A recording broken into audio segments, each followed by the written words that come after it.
Watch the game change, yeah.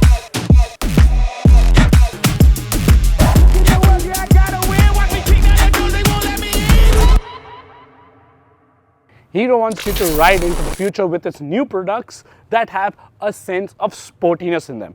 No, it isn't straying away from its core identity of building commuter-centric motorcycles, but it's looking to inject them with a sense of youthfulness and zestiness. Take for instance their brand new 125cc product, the Hero Xtreme 125R.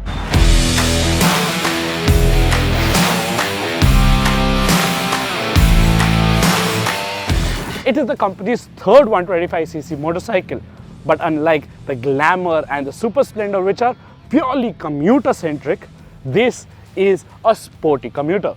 So does it deliver well on that sporty commuter promise? And is it actually any good? Let's find out.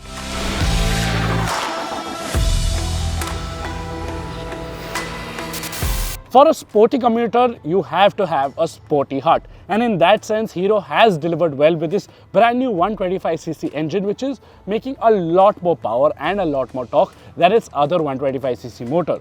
In that sense, it is also revving out quite a lot more. So you have good drive from 2,500–3,000 RPM all the way to 8,500 RPM. And in that sense, this motor also likes to be revved out in each and every cog. So you are really capable of hustling this motorcycle. So on the sporty front, the engine delivers quite well. But what about the sensible commuter bits?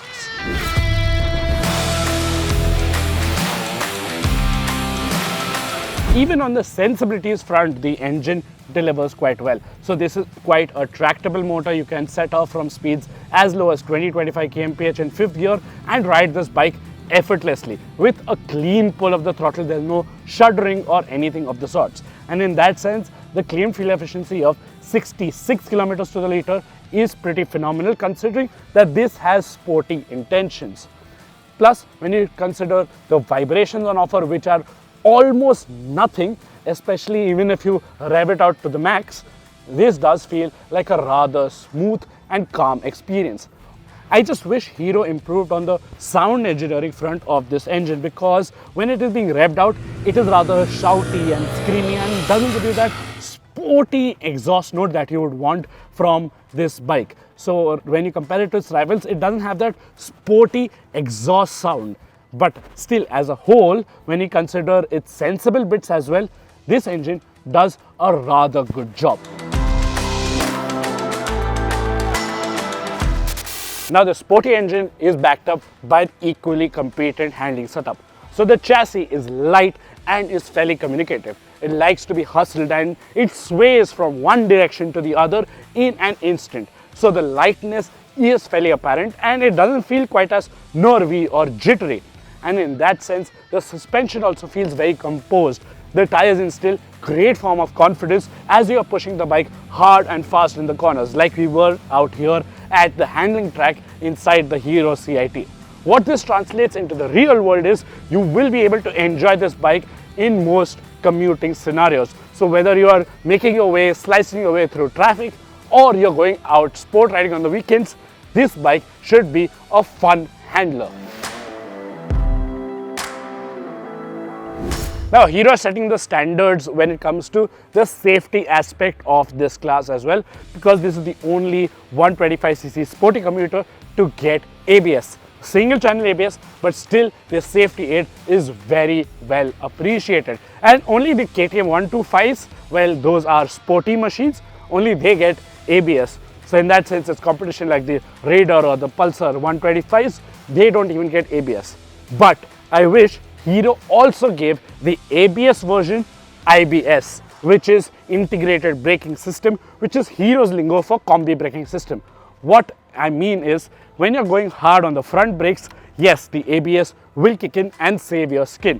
But as most riders in India often end up using the rear brake, and since there is no ABS intervention or combi braking intervention here, you will end up sliding this bike.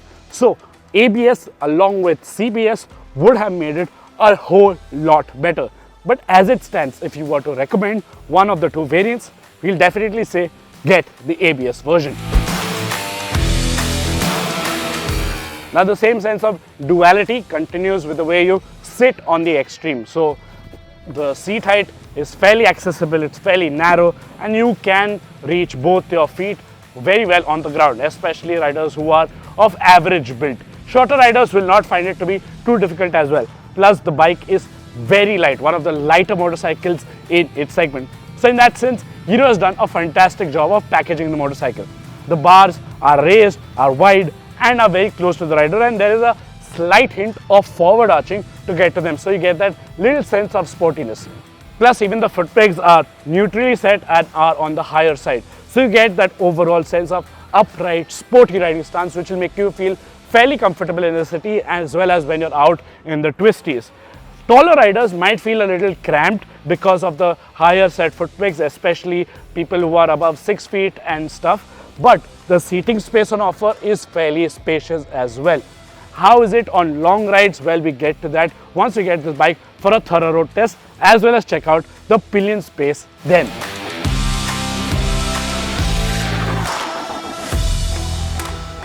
A sculpted tank, sharp tank extensions and an alien face. No, it isn't a Kiska look, but Hero is nailing the brief for the segment well. There are 3 color options and the brighter shades just bring out its focused intent better than the dark one. The stubby end can design is a very Hero Xtreme piece of styling. The tail section in that sense feels a little simple in comparison. Thankfully, it doesn't feel underwhelming or disproportionate at all. All LED lighting enhances the bike's premium quotient, but that's about it when it comes to the fancy features on offer.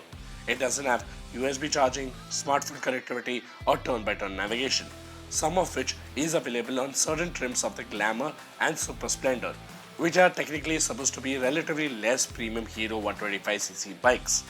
All you get is a full negative LCD dash with 2 trip meters, an average fuel efficiency indicator, a gear position indicator, and a clock amongst other necessary ride-related data. So maybe an X-Tech version in the future might get more tech goodies. Now Hero has improved on the overall quality front, so you find the panels and the panel gaps to be far better put together and far more consistent. But what I would ideally like to see is the finishing to improve. So there are a lot of paint splatters towards the end of the panels, and I still don't understand why this mount is there. This is for the rear brake fluid canister, and this bike only gets a drum brake. So why is this here? It did cause a little bit of a issue when I was out on the handling track where my boot got stuck here, but in the real world where you're wearing only shoes, this might not cause that much of an issue. But still, finishing in terms of even the wiring needs to improve. It's a solid start from Hero as it has hit a 6 right off the first ball in 2024 with the Xtreme 125R. It does deliver well when it comes to the sporty commuter promise that it sets.